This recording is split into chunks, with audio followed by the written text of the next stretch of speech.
This is Valley News Live at 5. Big news out of Grand Forks today as the city is now ending its mask mandate. We'll have more on that story in just a few minutes. Some local pharmacies and public health departments are moving on to vaccinating those in the Phase 1C category. Fargo-Cass Public Health and Grand Forks Public Health both say anyone who falls into this category should fill out the contact form on their website, or you can call your local health department to be added to the wait list. Phase 1C includes an estimated 165,000 people across North Dakota. And here's an easy way for you to stay on top of the latest COVID vaccine-related information. Use our VNL vaccine tracker. You can visit our website or open your phone camera and point it at the QR code on your screen. Then tap the link that pops up. We are getting used to sunny, mild weather, and perhaps we shouldn't. Let's find out how this evening looks with Hutch. Thanks so much, Andrea. Yeah, we should, and enjoy it while we can is what we have to do because big time changes are coming. Now today, here's a look at your record highs. Monday's record high in Fargo, 54, and in the 40s in Grand Forks, and we literally abolished those records. 57 so far today in Grand Forks, 56 in Fargo. Tomorrow's records are also in jeopardy. 60s for Harvey, Jamestown, Gwinner, as well as Hallock, 50s elsewhere. As the warm weather continues right into our evening, we still have 50s for almost all areas. Beautiful skies over Grand Forks right now, provided by our Home of Economy camera there. In Fargo tonight, we stay in the 40s later tonight. All in all, clouds and wind will be persistent as well.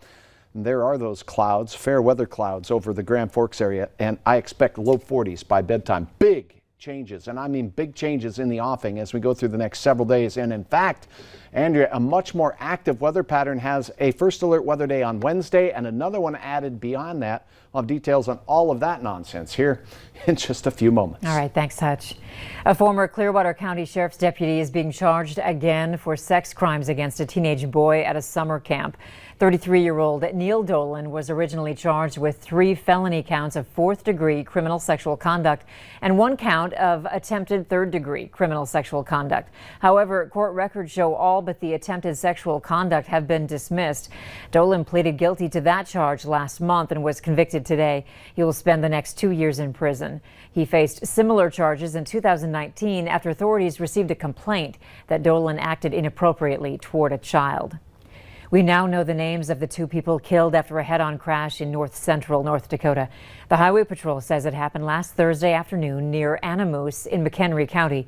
Troopers say the driver of a pickup pulled into the opposite lane to pass a semi, then hit a minivan head-on.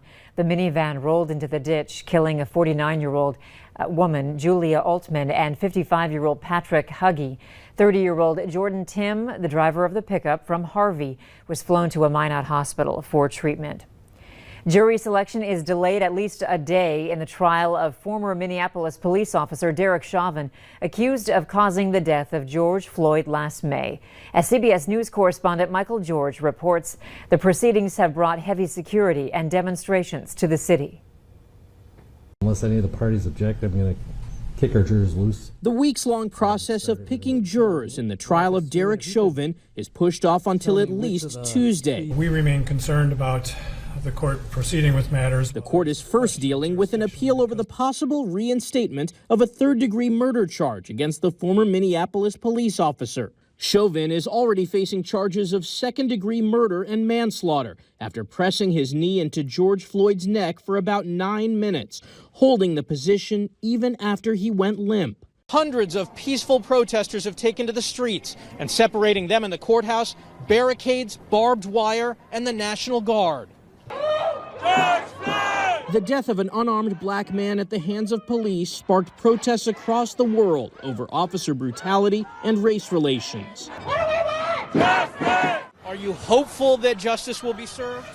I'm skeptical just because, history shows, but, I'm going to try my best to show support and hopefully they'll do the right thing. I'm hoping for the best, but I don't know if I have enough confidence. Potential jurors answered questionnaires to determine how much they knew about the case and their opinions about protests. They'll be interviewed individually, and the judge, defense attorney, and prosecutor will all get to ask questions. Once selected, the jury will be escorted to the court and sequestered during deliberations. Opening arguments are slated for March 29th. Michael George, CBS News, Minneapolis. Number 5. 14 jurors will be selected for the trial, 12 who will hear the case and 2 alternates. They'll be socially distanced and will be required to wear masks while in court. COVID-19 relief may be coming soon to most Americans. Senate Majority Leader Chuck Schumer announced today he expects most Americans will begin receiving COVID relief payments within 2 weeks. The Senate passed President Biden's $1.9 trillion COVID relief bill Saturday. It now heads back to the House for final approval before it makes its way to Biden's desk for his signature. One of the best ways we can help people is get money in their pockets. And that's what we're doing in the bill that we just passed this weekend. We're going to have people are going to get direct checks. Most people, working people, poor people, middle class people will get checks of $1,400. Schumer says passing the bill and getting these checks out is another step in the right direction. This week marks 1 year since the World Health Organization declared the coronavirus pandemic. It's been a year of learning as we go for health officials and healthcare workers. CBS News chief medical correspondent Dr. John LaPook sat down with Dr. Anthony Fauci to discuss where we've been and where we're headed. In 2016, when I interviewed you for 60 Minutes, I said, what keeps you up at night? And you described this year. My worst case scenario is to have a combination of factors that would lead to a historic pandemic. And unfortunately for us and the world, that's exactly what happened. Dr. Anthony Fauci says 1 year ago, he wishes we had known just how capable the novel coronavirus was of spreading so easily. That is really a game changer for an outbreak. It would be so unusual to have a respiratory disease of this magnitude in which such a large percentage is driven by people who have no symptoms. Nearly 30 million have been infected in the U.S. More than 500,000 have died. And while we now have several vaccines that are extremely effective, the virus is changing, with the variant that originated in the UK, 117, spreading rapidly. We have the appearance of all of these variants of concern. It's kind of a bit of a race of getting as many people vaccinated as you possibly can with these variants which are assuming dominance. The news that's somewhat encouraging is that the vaccines that are being distributed currently in the United States, particularly the mRNA vaccines, do pretty well against that 117. Dr. Fauci says the best way to stop variants from developing is to stop the virus from spreading, and he's worried about relaxing restrictions prematurely. You look at a state like Texas that has opened it up for all intents and purposes. When you see that, what's your reaction?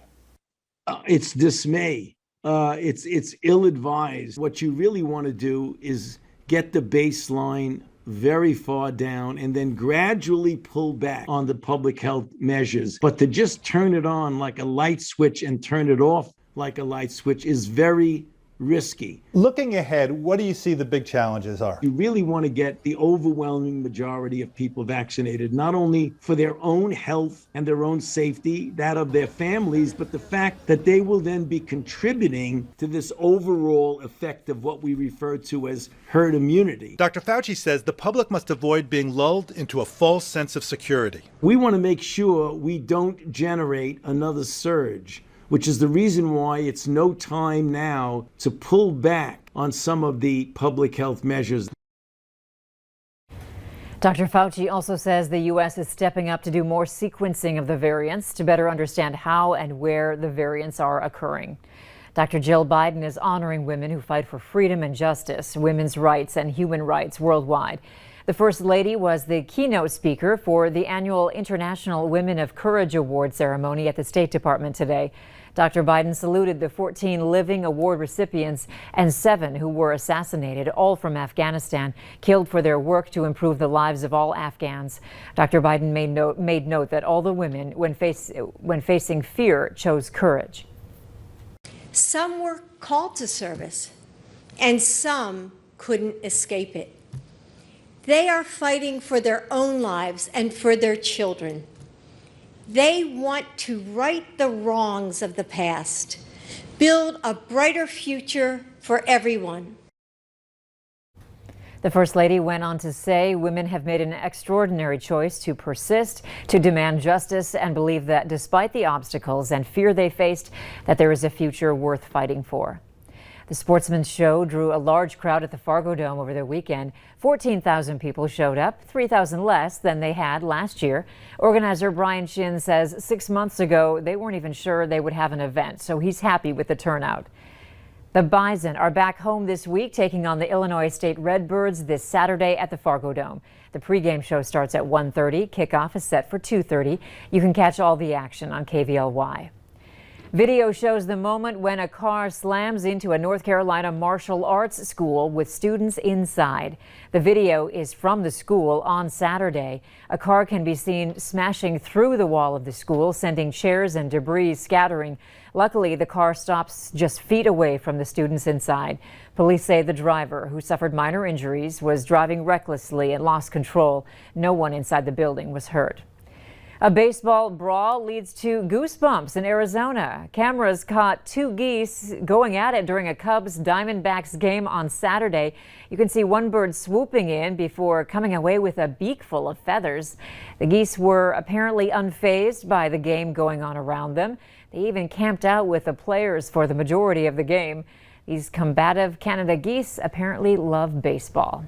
Still to come, there's no question we're all happy to get money back from the government, but this year that tax refund is key. Drought conditions in the western and central Dakotas, including for neighbors in the Devil's Lake Basin, are persistent. We do have more unsettled weather heading our way over the next couple of weeks. Of details in your hour-by-hour forecast right after this.